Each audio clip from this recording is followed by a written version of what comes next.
Blog Talk Radio.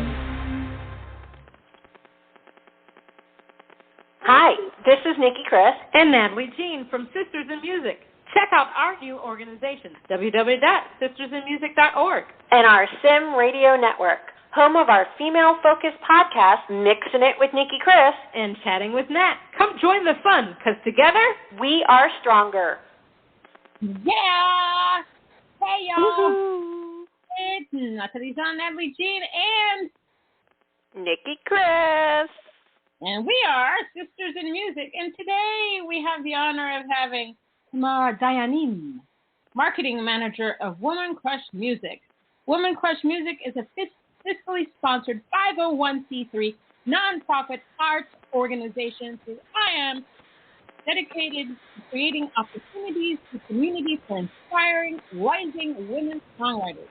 Over the last 3.5 years, we've hosted over 200 showcases, educational workshops, and networking events across 60 North American cities and created a community over 5,000 who want to see more rising women songwriters topping the charts and headlining at their favorite festivals. In 2020 to 2021, they are looking to not only expand their reach by bringing their programs to new cities by partnering with university music programs, growing their blog, but first as well as launching new initiatives such as songwriting and performance retreats, tour assistance, partnerships with labels, publishers, and more. Let's give a round of applause to Tamar.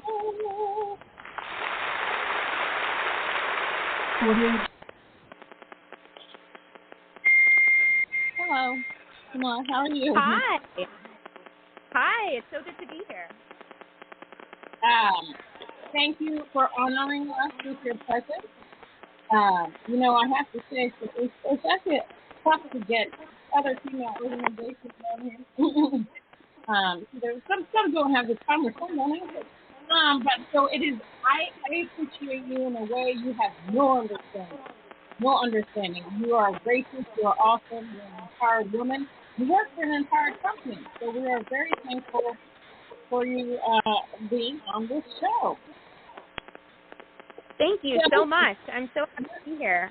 You're welcome. So how has it been for you during the pandemic? Yeah, so it's definitely been an adjustment.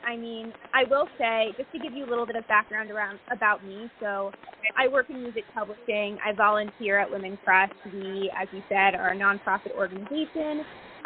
Pretty much all of us are working with Women Crush on a volunteer basis. So we really just choose to put the time in. And I've been with Women Crush since September, so I actually joined them during the pandemic. Okay. Which was, like a really interesting transition. And when I got there, they were already really, leaning into all of the virtual events. Like, they were in the middle of a virtual tour that hit something like 15 different cities. And they had, local artists performing in each city, and then all of the profits from each ticket went to a local venue. So they were really just, diving into this virtual space, and I came on in the middle of that. And we've just really grown our virtual events tremendously in the months that I've been with Women Crush. So it's been a really good adjustment. So does your organization, do they do any type of live streaming? Yeah. So we have had live streamed events. Showcases, I would say, are the main ones. But we also do a ton of panels. We've had some really interesting events this year. We did a panel earlier in the year on diversifying revenue streams as a songwriter. And we did another event around sync and music supervision. So we're doing a lot of sync events in this time. Awesome stuff. So when was Women Crush Music established and why? Yeah, it's a really good question. So basically, Women Crush was founded in 2016 by our founder, Ashley. And if she were here, she would tell you that it was founded by accident. She loves to say that. So she was an actively performing songwriter at the time, and she saw the need to have like a like-minded community around her. And she was living in Portland and decided to start like a local monthly showcase. And I think the goal at the time was really just to make friends in the community, in the music community. And then like 3 to 4 months in, the showcases were packed. And she kind of realized that she was starting something bigger. And she started reaching out to other music communities, and she really realized that there was a need for this type of community in other cities. So I think for the first year, it was just her. She was like a one-woman show, and she was managing the organization out of Portland, New York, Vancouver, Nashville, and D.C., and then it just grew from there, and by the end of the first year, Women Crush had grown to 16 chapters, and now we're a team of like 11 people, so it's really grown a lot. That's awesome. Yeah. We're so glad that somebody decided to do this. It's funny because Nikki and I have both interviewed with someone Kingsley, this artist, and she's actually best friends with the person that started Woman Music Press. So we thought, oh, that's great. Everything comes in full circle.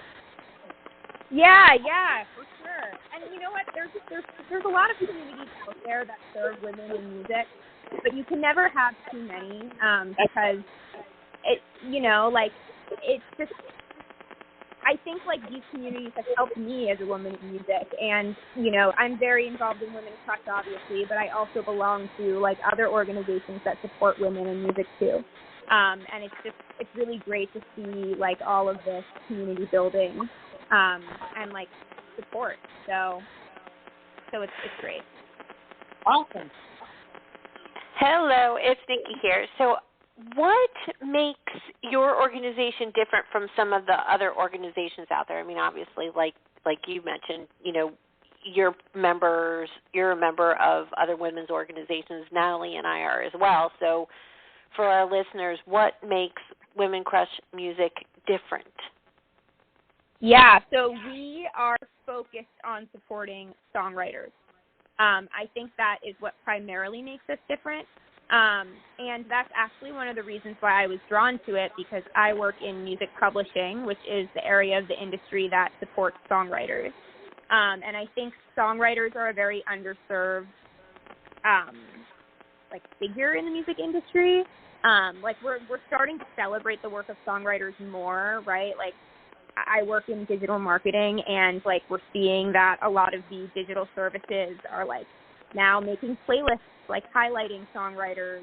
We now know the names of like well-known songwriters, like Julia Michaels is now a household name, and he's known to be a songwriter. But for a long time, like people didn't really understand what songwriters do in this industry and like where they fit in that puzzle. And we're really here to serve, artists. We have a lot of writer artists in our community, right? Because by nature, a lot of artists are songwriters. But we are primarily focused on serving songwriters and making sure they understand how they can really hone their craft and be successful in this business. That's really awesome. So, how does one join Women Crush Music? Is it an organization you can join, or is it more volunteer-based? Yeah, so we are not a membership organization right now. We hope to become one day. So we're really just an organic community. We're looking to build our team. We're always looking to build our team. We have plans to grow our team of volunteers. But if someone's interested in just becoming active in our community, I would tell them to join our newsletter, which can be found on the homepage of our website. Just follow us on social media. We're very active on Instagram, and we also just launched a Facebook group called Women Crush Music Industry Community, and that is kind of like our first step towards creating something more interactive, so that people can join, they can hear about our events first, and they can network with each other, because I mean, I think we all know that this community is so network-oriented, and we want to be able to help connect writers to other writers and to producers and to artists. So yeah, just being engaged with us on social media and keeping up with what we're doing through our newsletter is like the best way to stay on top of what we're doing and to take advantage of all of our events. Awesome. What is a good partnership to you? What does it mean to you? A Woman Crush Music. Sorry, say that again. I couldn't hear you. What is a good partnership to you? What does a good partnership mean to you and Woman Crush Music? A good partnership. Yeah. Yeah, it's a really good question. You know, I think I could interpret that in a couple of different ways, but when we're looking as an organization to partner with other organizations, it's really important that we find orgs that like share our mission. So, you know, we like to partner with other organizations that are supporting women in music, but not only women, right? Like other people who are underserved in the industry. We love partnering with organizations that support producers in music. Right. Like women in production are even more of a minority than songwriters. So we have an event coming up with the organization Itty Bitty that we're really excited about. They focus on connecting songwriters and producers. We love Creation Music, which is an organization that really highlights the discrepancy of women in production. And we're always looking for, you know, like other organizations that really care about the same mission that we have, but kind of shine a different angle, a different light on it, or, you know, look at it from a different angle. But we also, you know, like part of what we do, when you said partnerships, I mean, a huge part of songwriting is finding writing partners and people to collaborate with. You know, I think, you know, from an individual perspective, and we do a lot of events where we do like speed networking. We want people to find their writing partners, to find people that they can create music with. And I think from that point of view, it's like it's a level of connection and a level of trust because, you know, songwriting is like a vulnerable thing. And when we're able to connect someone with someone else, and that results in just like a really fruitful songwriting session, that's a really good feeling too.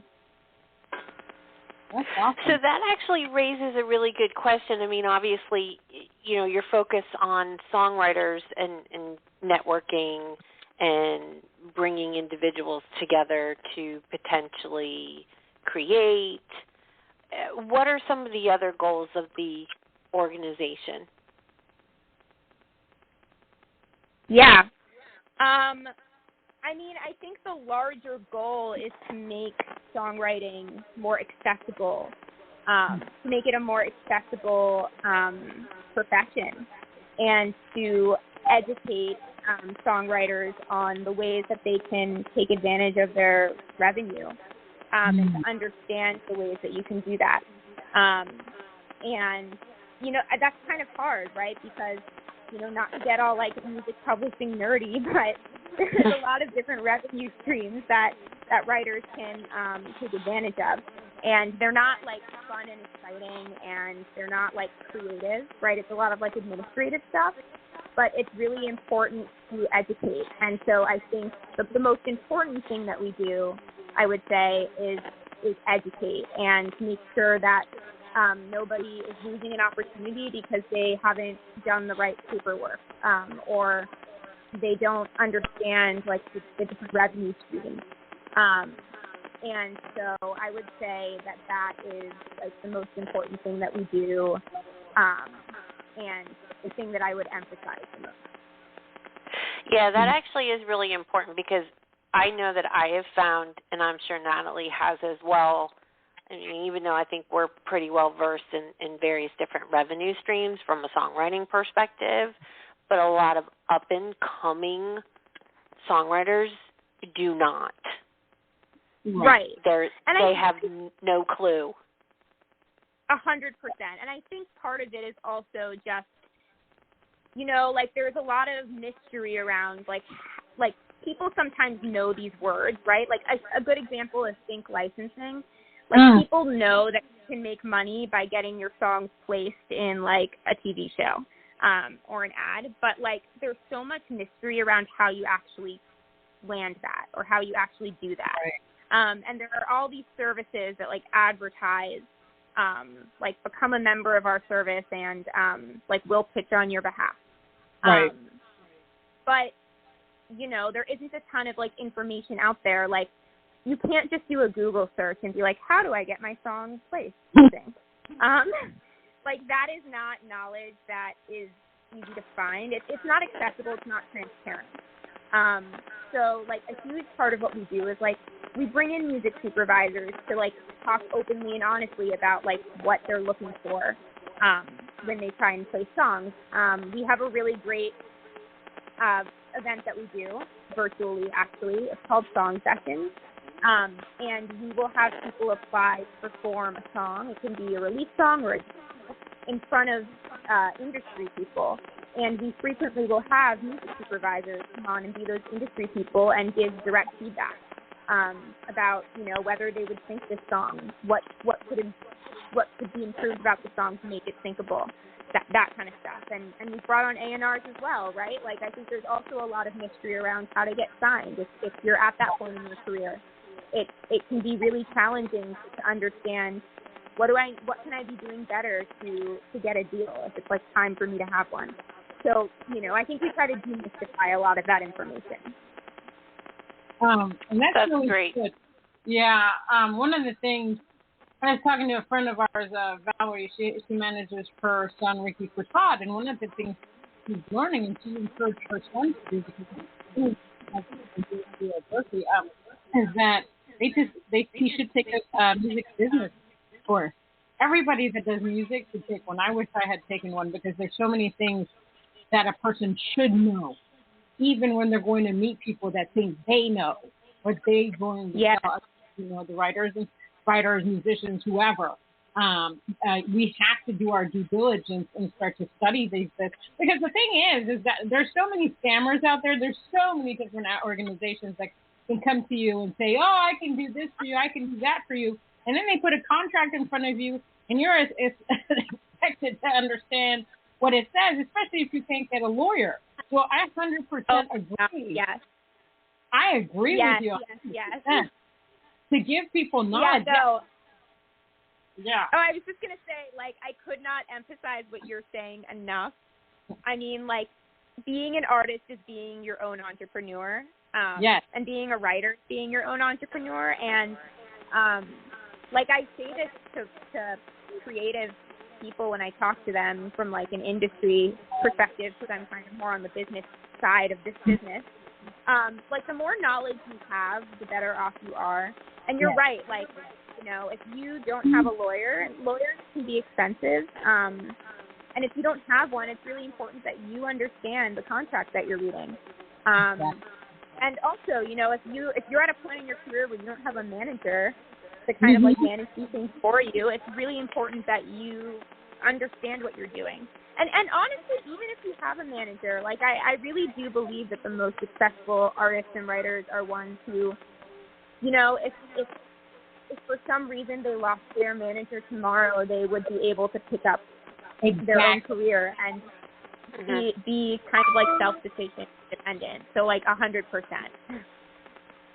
No, I agree with you 100%. Because for the longest time, I didn't know what the word sync meant. I was just like, what is all that? I know licensing. I don't know what and I had to do the research. Now, during the pandemic, I was able to do some practices, workshops, and stuff like that on sync and licensing. So, yeah, I'm well versed in it. And I was able to do, like, Clubhouse. I met this one, Empress, and she gave so much information on syncing and licensing and how to get your music heard and, working and collaborating with other people if you're a writer and you don't do music and stuff like that. So, yeah, I agree with you 100%. It's really important for us to have the knowledge before anybody jumps to us and says, oh, my God, your music's so great. I can get it here and I can get it there. And the other thing that I think a lot of artists, songwriters or whoever, they need to learn the difference between the exclusive contract and the non-exclusive contract. Because some people are so gung-ho, like a specific supervisor says, I want to sign the song, blah, blah, blah, but I have to make it exclusive. Some people don't get that once it's exclusive, you can't use that song anywhere else. So you have to understand, do I want to be able to use this song in several different places, or is this person really going to do what they say? Yeah, 100%. That's like one of those things, and I think, that manifests in other parts of the industry too. Like, there's this whole conversation now around like masters and how like it was really common for young budding artists to sign away their masters. Right. And now like we're having a conversation about like having ownership over your masters, and it's like a similar thing. Like it's and you know what, like exclusivity is not a bad thing always. Right. Like right. If it's the right opportunity, then like that exclusive deal can be a gift. But it's a trade-off, and you have to understand what you're trading. Amen to that. So what is your definition of female empowerment? Oh, that is a loaded question. Yeah, isn't it? Yeah, I think. Say whatever you want. I love it. No, yeah, I think one thing that I've learned in my like experience in this industry, I've been in the industry full time now for 2 years, is that it's really easy to feel competitive with other people. Like it's a very cutthroat industry, and I think like our inclination is to like compete with everybody around us. And I found that like one of the most important things you can do is support other women, and just kind of like I have this saying that I carry around with me, and it's like empowered women empower women, and it's true. Like, women who are confident in themselves and their careers are willing to pay it forward to the next person. And I just think, it's really important to support women behind you and for like I have really great mentors who are women in this industry, who instead of kind of like shutting me out because I was like interested in pursuing what they're pursuing, like welcomed me in. And I just think that that's probably what female empowerment really means to me is, like supporting other women and what they're doing. And, not letting like the cutthroat nature of this industry, get to you and make you into kind of like a cold person who's not willing to help carry the people behind you. Awesome answer. Love that. So I wanted to ask, obviously I know focus on songwriters, and you had also mentioned that you're doing something with producers and bringing people together and networking. So how, besides some of the things that you already mentioned, does the organization bring women together? So what are some of the other things that you do to bring women together? Yeah, I think that it's hard because I wasn't a part of this organization when we did a lot of our in-person initiatives, and I think like what you're getting at really happens in like those in-person experiences. For example, we had a in-person event for a long time that I didn't get to experience because this was like before my time. But it was a Future Boss Ladies series, and it was like a quarterly event for all ages that showcased like teenagers and preteens. And I know that like Ashley, our founder, like thinks that event was really important because like a lot of shows, as you know, like happen in bars or places where you have to be 18 or older, sometimes 21. And so like it really is not like an accessible space for like, younger people who want to become artists, who want to perform, who, you know, artist writers who want to perform.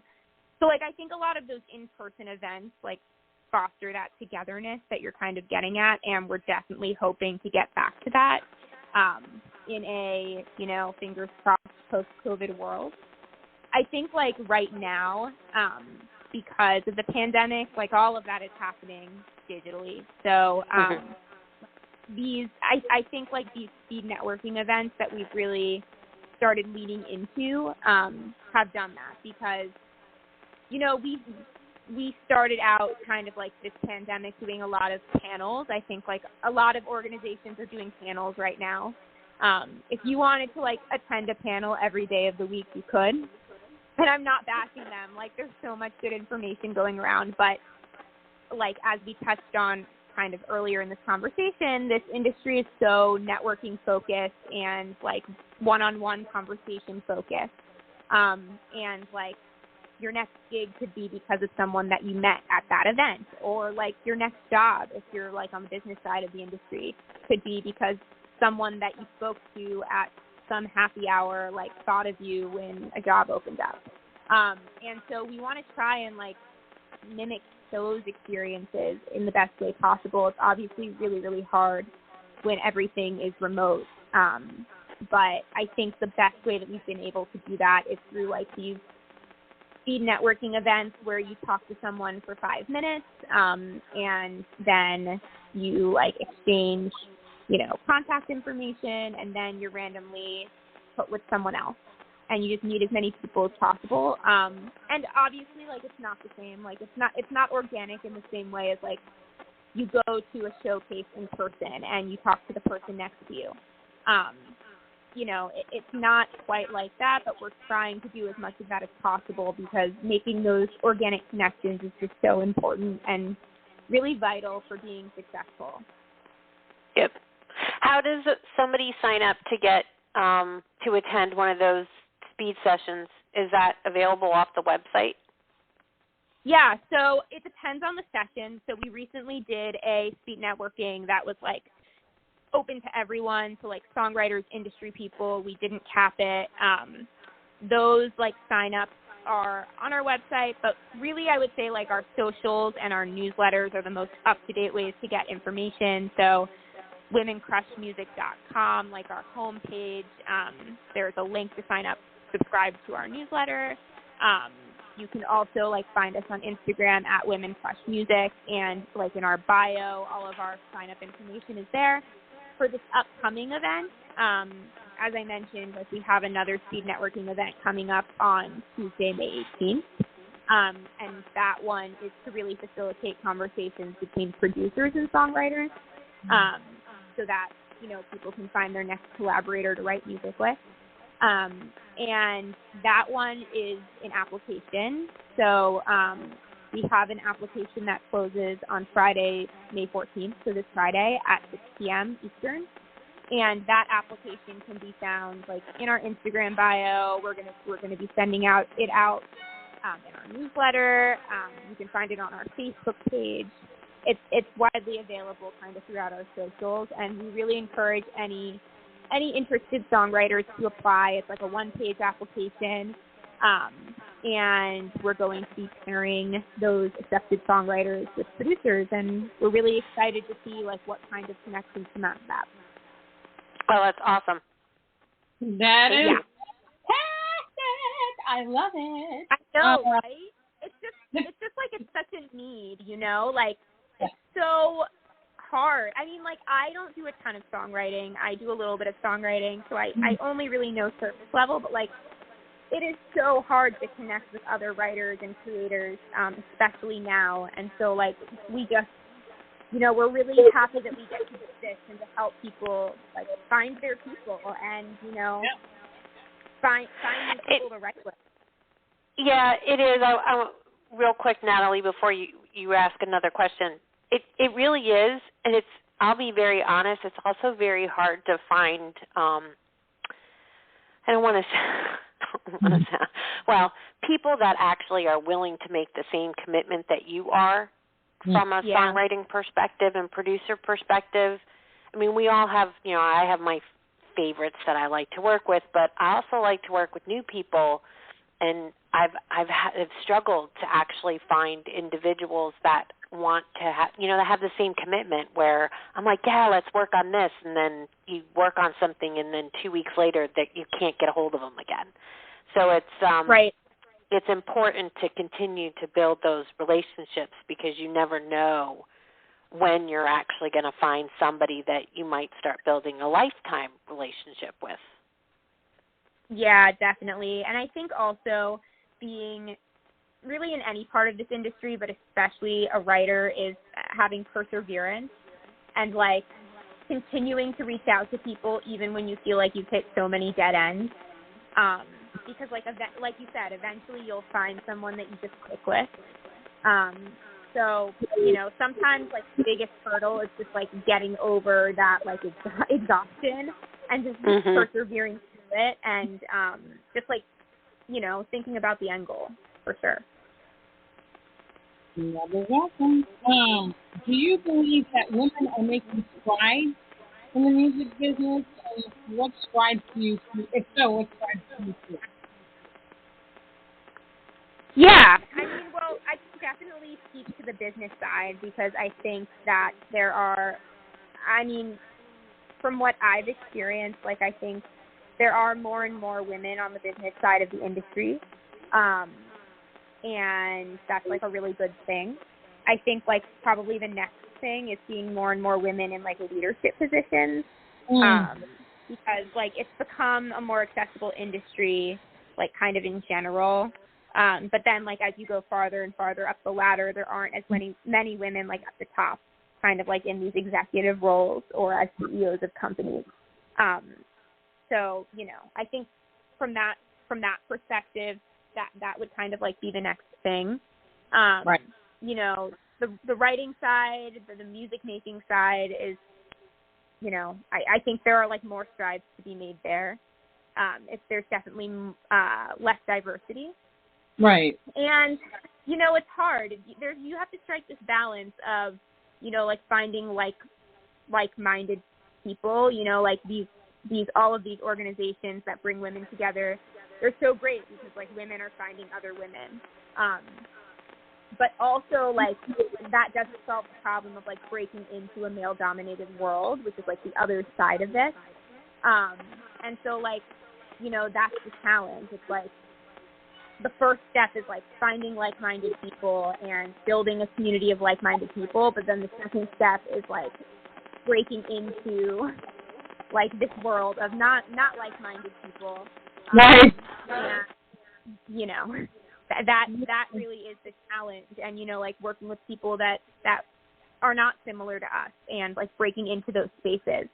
And like I think that that women are making really great strides in doing that, but that's definitely the place in like the creative side of this industry that I think like more work needs to be done, because like you said, there are tons of organizations that support women. Right. We are not short of organizations where you can go to find support, but like the next step is like really breaking into these spaces where there isn't support. It's interesting to me though how we have still have to go. I was talking to an artist that was telling me a couple of years ago. She's a music producer. She was the only She was the only female producer at this conference. Every other producer was male, which is crazy to me. And and the other thing, with country music, it was like they were only playing one woman to 50 as a male singer-songwriters out there. And I don't get the whole gender thing or the race thing or anything when it comes to music. I don't get it in anything. But when it comes to music, music is just like a place where we all should be able to get along, and it's music. So why is there so much competition among the genders, among the races? It's just the stupidest thing I've ever seen in my entire life. If you're going to work with somebody, aren't you going to work with somebody because you think they have the best skill set? Or you just like their sound, you like how they do their thing? I think we have ways to grow I guess as human beings, to be able to see that we all have gifts, and the stage is big enough for all of us. Right. Yeah, I mean, I think it goes back to, like a very small percentage of people have a very large slice of the pie. Like, it's a very cutthroat industry, and like, even when you look at like DSPs, I mean, in my day job at a music publisher, I like work in digital, and I love the digital partners that we work with. But when you see these reports that come out where it's like, a really small percentage of artists make like most of the income that comes out of revenue streams from like the Spotifys of the world, like, I think that's why, right? Like, it's in the benefit of few to shut out the many. And like, it's really unfortunate that that's the case. And like, it's really structural. It's figuring out like, how can this industry work for like working class artists and writers? Like, not everyone's going to be Ariana Grande, but like, if you're not Ariana Grande, you should be able to make a living off of your work. So it's like, how do we find a way for that to happen? Amen. Yeah. So one of the things I know that you mentioned earlier, that you've been fortunate enough to have, some good female mentors and things like that. And one of the reasons why Natalie and I started Sisters in Music was to, women supporting women and women empowering women and the whole, paying it forward. And because, and I'll be honest, some of the organizations that we were part of, yes, they said they supported women, but we really didn't feel that we were getting that support. It was more of you're part of the organization, but if you succeed, there was that competition there, like we had mentioned earlier, rather than the building each other up and congratulations, or the methodology that I like to say, a win for one is a win for all. That's one of the things that that's one of my mantras. I'm here to support you. So if you're successful, I'm successful, because we're all in this together. Do you think that we can get past that as women to get over the competition or get over the diva-ness, if you will, so that we could work together to support one another? I hope. Like, I really hope. Like, I'm not going to act like, I'm sitting here and I'm like a saint myself. Like, I have to actively work to remind myself that, like, I'm not in competition with other people. Like, I think, again, like, I keep saying it, but like, this industry kind of instills in you that you always have to get ahead. And I think like the key is like, yeah, like it's good to get ahead, but you don't have to get ahead at the expense of other people. And I think like, and that goes beyond like women towards other women. Like, I think we all kind of need to remember that you can be successful, and it doesn't have to be at the expense of someone else. But yeah, I just think it's like, for me, it's a constant reminder. Like, I really do have to like remember that. But I also have found that like, I'm more successful in my own career when I do have a positive mindset, and when I am kind of like open to working with other people. And like, collaboration usually leads to more success. Like, if you try to go at something alone, like, you don't have all the resources of all the other people. I mean, and it seems so obvious. It's like, when you work with a team, like, everybody brings something to the table, and you're more likely to be successful. But I think like, sometimes we really just like lose sight of that. And,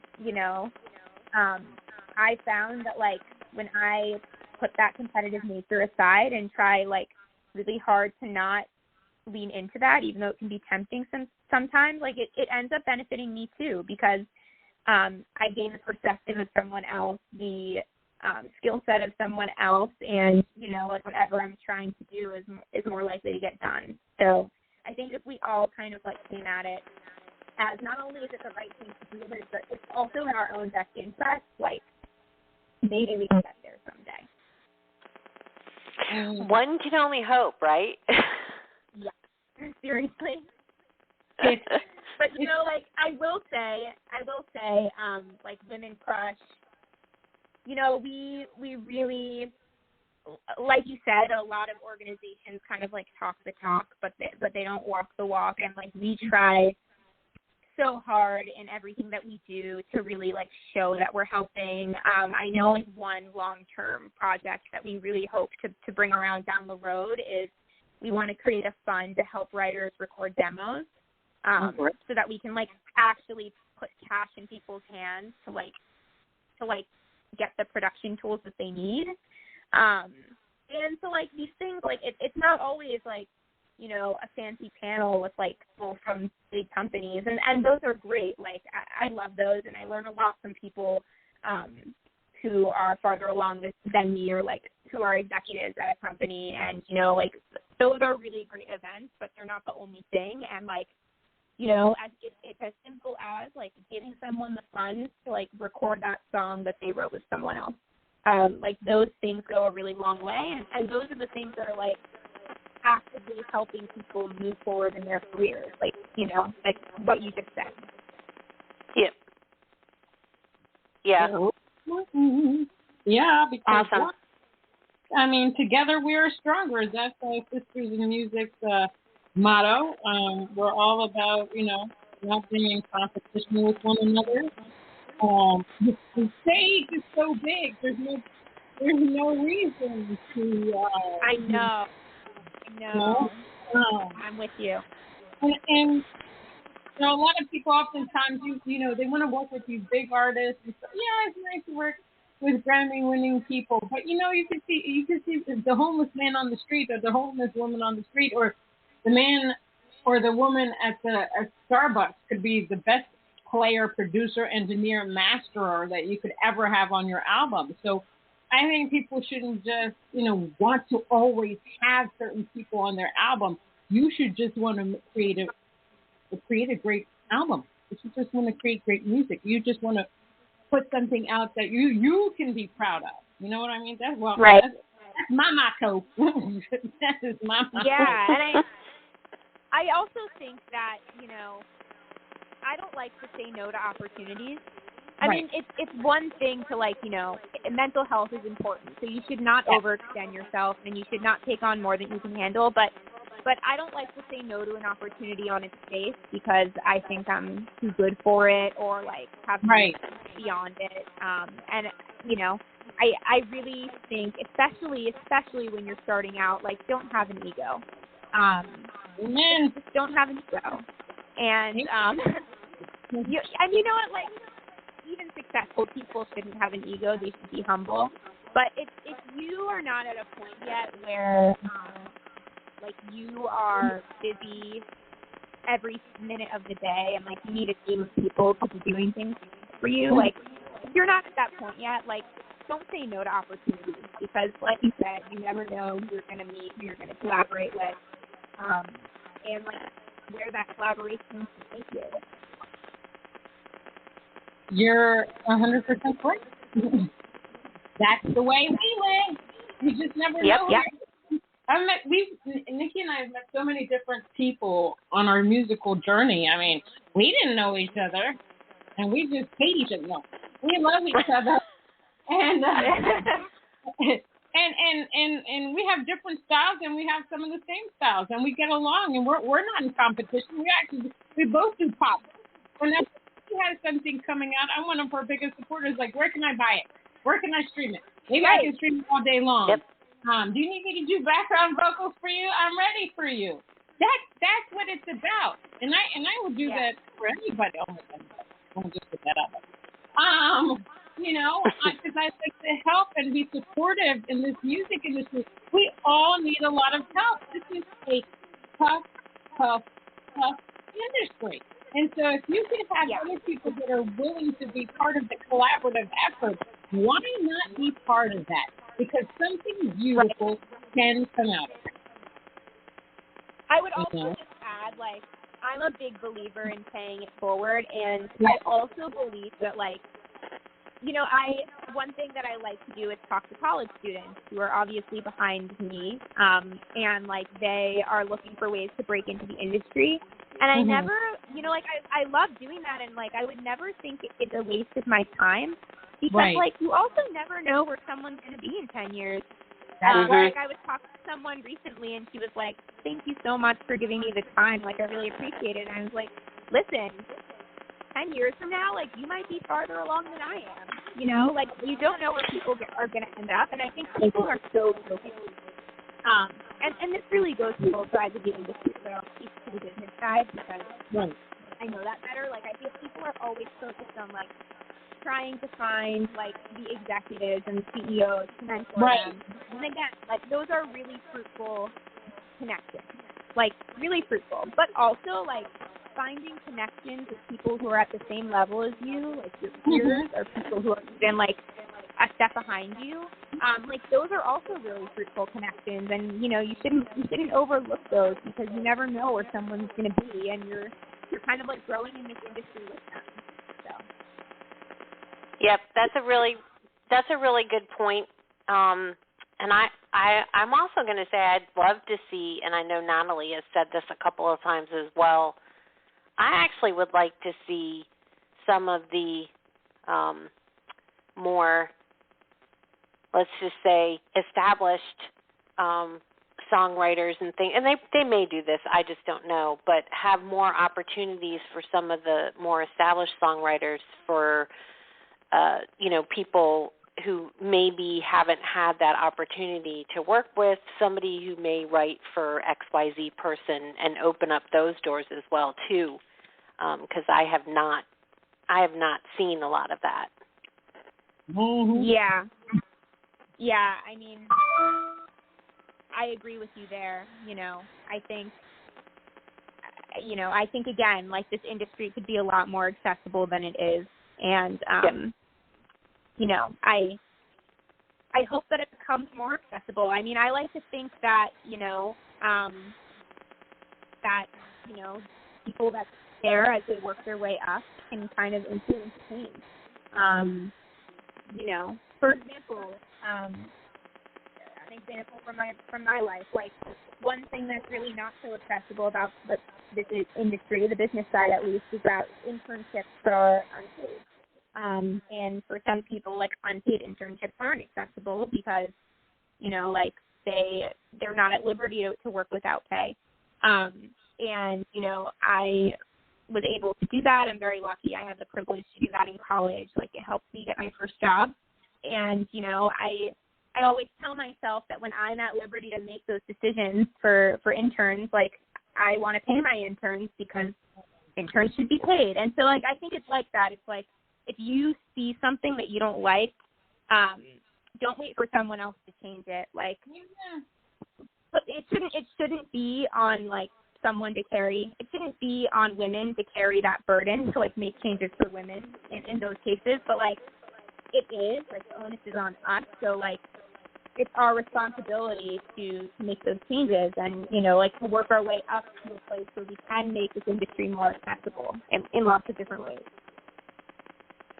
That's for sure. Well, Tamar, thank you so much. We really enjoyed this conversation. You have enlightened us.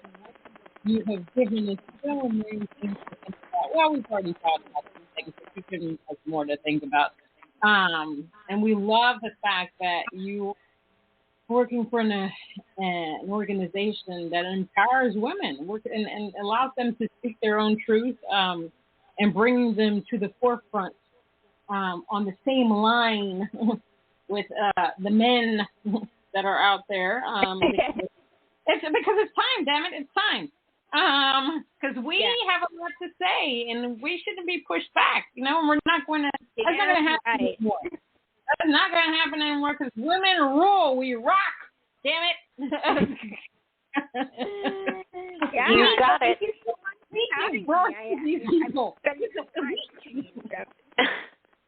Now, thank you so much for joining our show. It was great to meet you, and hopefully we will see you at some point. I signed up for the newsletter, so I'm going to start getting stuff.